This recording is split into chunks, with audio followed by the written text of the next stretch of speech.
Historyang kahadlukan. Bisaya Horror Stories.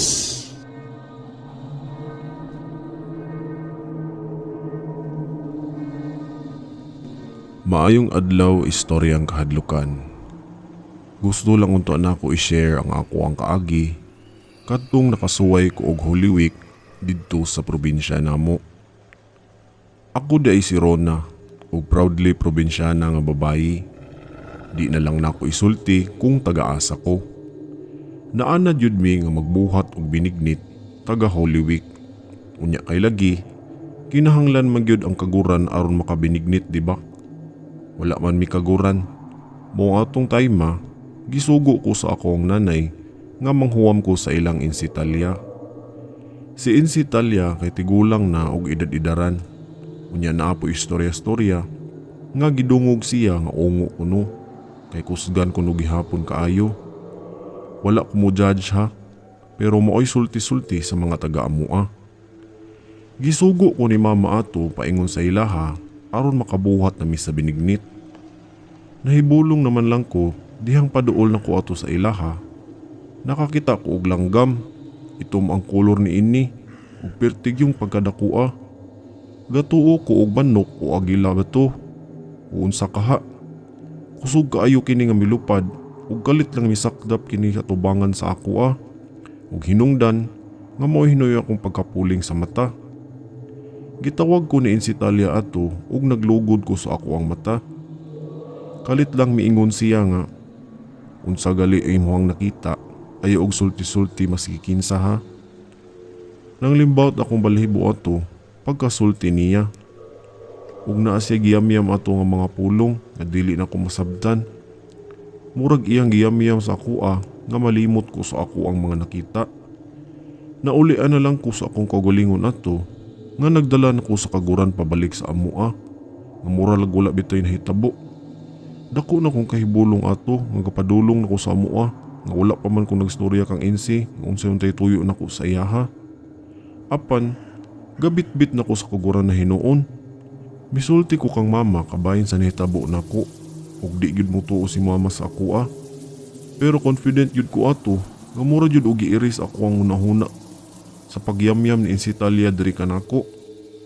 Human sa paghuwam na kog kaguran sa ilaha, wa na gyud ko mosugot nga ako'y muuli na pud pabalik sa ilang ka Insitalia kay nahadlok na ko.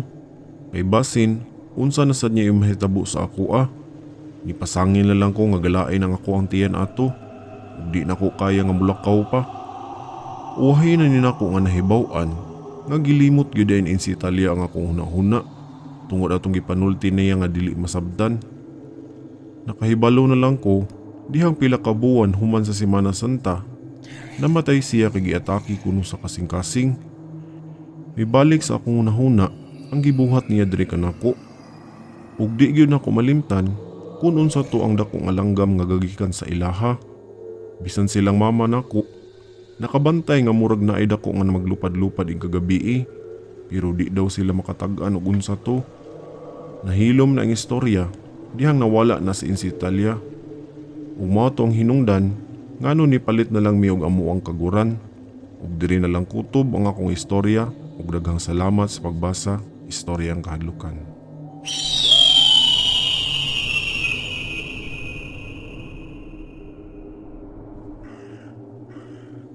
Daan naming gipisedan-an ato sa ako ang lula nga di gyud daw may magkiat-kiat basta Biyernes Santo kay pungpas mga katiguangan nagbahis ang mga diliingon nato o mga daotang espiritu bisan asa kay ingon sila patay daw ang Ginoo ng adlaw.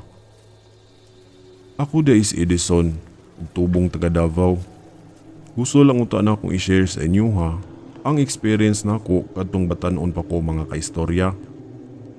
Holy Week adtong panahon na ug kami sa ako mga barkada magkatapo kay gyud Manila kay wala may klase ana gyud ug usa pa pud gusto ba namo suliton ang among panahon nga magkauban mi kay tagsara kaayo mi magkita ay sukad ang ubang namong mga barkada sa syudad na nagtungha sa ilang pag-eskwela. Biyernes Santo to nga nagkasinabot mi nga maglakaw mi uban sa ako ang mga barkada. Gipasidan-an ako daan ni mama nga di daw ko magkiat-kiat o maglaag-laag bisan asa. Ikasabaan pagali ko kay nananghid ko ni mama ug wala jud ko niya sugti nga makauban sa ako ang mga barkada. Gamugot ang ako ang dagoy ato ug naglagot na ko og sugod kay bisan unsaon ako og hangyo di magyud ko niya sugtan. Bisan pa daog mananghid ako mga kauban nilang mama, di gihapon sila musugot. Tungod sa akong kagwat sinanggo, ni-aksyon pa ko og agi sa bintana namo ug nagpaaron ingnon ko nga natulog ko sa amo ang kwarto. Apan nabistor og gihapon ko ni mama, dihang mitingog ang amo ang atop. Dihang aksyon na untak og didto moagi. Sa akong kalagot, mibalik na lang ko og sa kapasulod sa kwarto. Lagot jud kayo ko ato. Wa jud kumutabang sa amo ang buluhaton nilang mama kay galagot jud ko. Gisugo pa kog pahiwa niya sa mga sahog sa binignit. Apan wala jud ko manumbaling kay nganong wala jud ko nila pauban na.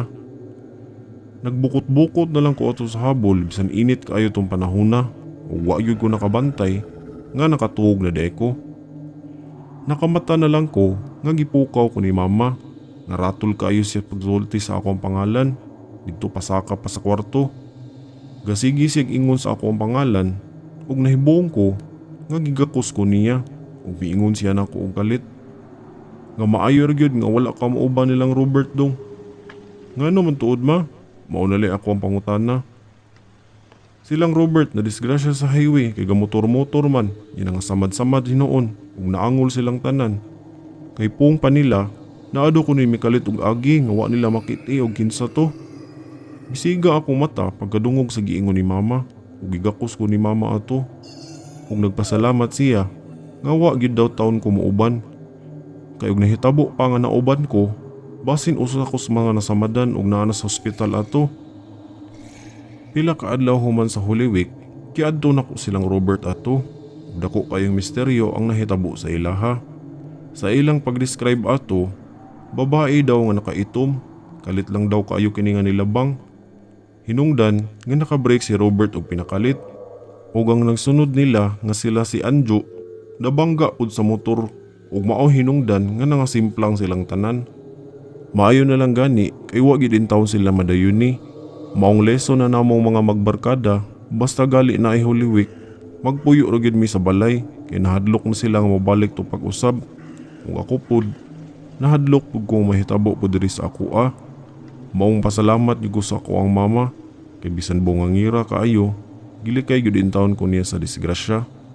Ug diri na lang kutob ug daghang salamat sa pagbasa istoryang kahadlukan. Ug more stories to come ug mabuhi kitang mga Bisaya.